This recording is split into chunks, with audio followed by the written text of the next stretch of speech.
Welcome to the in front of me BLACKVIEW BV6600E, and I'll show you how to log out from Gmail account on this device.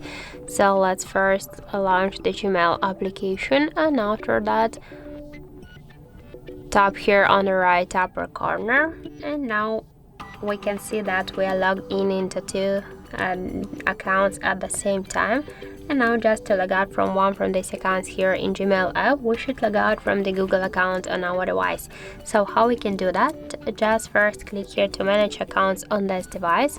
After that we can see that we'll launch the Google account settings. Just click here to one from the accounts which you want to remove, for example the first one.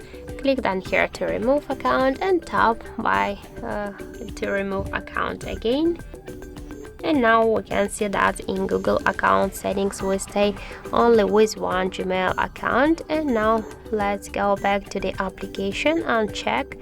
So now we can see that in Gmail application we stay also only with one Gmail account. So that's it. Thank you for watching, and if you find this video helpful, don't forget to leave a like, comment and to subscribe our channel.